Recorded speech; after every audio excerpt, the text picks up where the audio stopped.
appris avec stupéfaction qu'une fois de plus, M.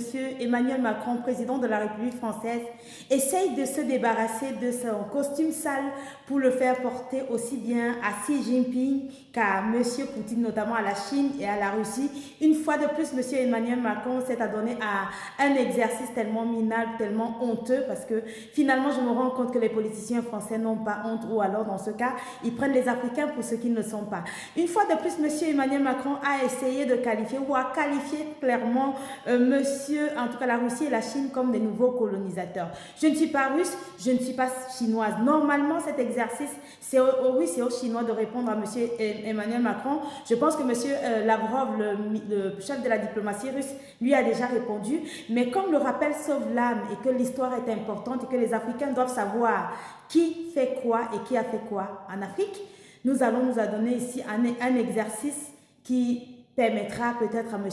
Emmanuel Macron de ne plus répéter les mêmes bêtises tous les jours. Mesdames et messieurs, si l'URSS hier était, ou la Russie était un colonisateur, la Russie également serait venue avec des bateaux, des négriers, embarquer nos ancêtres pour une mission civilisatrice barbare, les aurait emmenés en Russie, travailler dans des conditions inhumaines et en tout cas serait revenu des années plus tard sur la terre de nos ancêtres nous dire que nous étions tellement ingrats. Si la Russie était un colonisateur en 1884-1885, lorsque les Européens, notamment la France, se partageaient la terre de nos ancêtres tel un gâteau, la Russie, bien présente lors de l'URSS, bien présente lors de ce sommet, aurait aussi pris sa part, ce que l'URSS a refusé, puisque l'URSS n'a aucune colonie en Afrique, bien au contraire, la France a pris sa part, qu'elle continue d'appeler au XXIe siècle son précaré. Si la Russie était un colonisateur, la Russie, l'URSS hier, n'aurait jamais aidé nos ancêtres parmi les plus méritants à se débarrasser de l'impérialisme du colon, notamment français. Ce n'est pas Modibo Keïta qui vous dira le contraire. Ce n'est pas Patrice Lumumba qui vous dira le contraire. Ce n'est pas Nelson Mandela, ce n'est pas Umyobe et j'en passe. Tous ont été aidés par l'URSS hier à se débarrasser de l'impérialisme français. Si la Russie était un colonisateur, bien évidemment, lors de cette conférence de Berlin, la Russie aurait en tout cas son précaré en Afrique et aurait ses colonies qu'elle continuerait de piller allègrement et puis installerait des pantins à la tête de nos États pour pouvoir justement faire sa volonté et faire vivre dignement les Russes pendant que nous allions croupir dans la misère. Si la Russie était un colonisateur.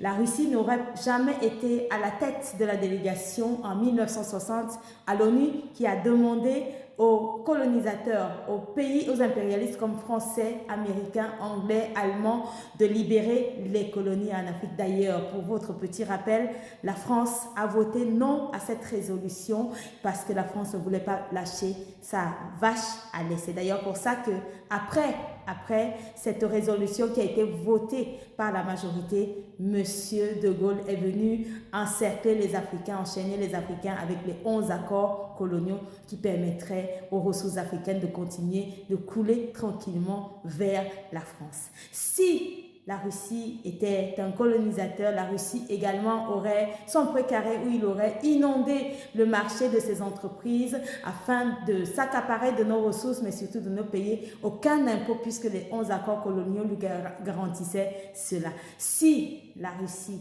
était un colonisateur, la Russie n'aurait jamais aujourd'hui, en ce 21e siècle, ne se serait absolument jamais battue aux côtés de nos dignes fils Assimi Goïta, le général Tiani Ibrahim Traoré, qui essaye de se débarrasser de ce même impérialisme français. Si la Russie était un colonisateur, la Russie également aurait déjà reçu des plaintes, notamment à l'ONU, pour dire qu'elle finance le terrorisme en Afrique. Si la Russie était un colonisateur, elle se serait également immiscée dans toutes les affaires internes, notamment aurait aidé à financer les élections dans nos pays pour s'assurer que des pantins s'installent dans nos États pour faire sa volonté, ses 4 volontés, afin que la France la Russie continue de vivre dignement pendant que les Africains croupissent dans la misère. Chose incroyable, si la Russie était un colonisateur.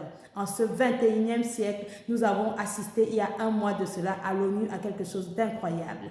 La Russie aurait également voté non ou aurait carrément refusé de voter la résolution qui permettait de reconnaître la traite le commerce, la déportation des Noirs, l'esclavage comme le plus grand crime contre l'humanité. La France a voté non, la Russie a pourtant et la Chine ont pourtant voté oui. Mesdames et messieurs, je ne pourrais pas citer tout, mais je pense que j'ai cité les grandes lignes pour vous dire que la France et l'URSS hier, la France et la Russie aujourd'hui, en Afrique noire, c'est le jour et la nuit. Il y en a un qui est un désert en matière de ressources naturelles et il y en a un qui est carrément un continent en matière de ressources naturelles. C'est la Russie qui n'a pas besoin de piller nos ressources, qui n'a pas besoin de nos ressources pour se développer. C'est pour ça d'ailleurs que la Russie ne nous a absolument jamais colonisés. Mais bien au contraire, nous le voyons même à travers les accords que nous signons avec la Russie.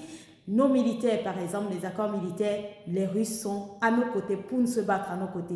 Les accords militaires avec la France, c'est autre chose. Les militaires français se cachent et envoient à la MORT les militaires africains parce que la France ne se bat absolument jamais aux côtés de l'Afrique. Donc, essayez de faire porter la veste de colonisateur à un pays qui n'a jamais colonisé un continent, mais surtout qui a tenu la main des vaillants fils, des dignes fils et filles hier qui ont essayé de se débarrasser de ton impérialisme. C'est une insulte à l'intelligence africaine. Donc c'est pour ça que je suis ici, pour remettre les pendules à l'heure et dire à M. Emmanuel Macron qu'il ne va absolument jamais, jamais, jamais nous tromper. Nous savons très bien qui est la Russie, nous savons très bien qui est la Chine, mais surtout nous savons très très bien qui est la France. Merci beaucoup mesdames et messieurs, partagez, nous n'allons absolument jamais laisser passer n'importe quoi parce que la France, dans son exercice, c'est-à-dire la parlotte, essaye par tous les moyens de quitter qui il est pour être qui il ne sera jamais. Parce que la France en Afrique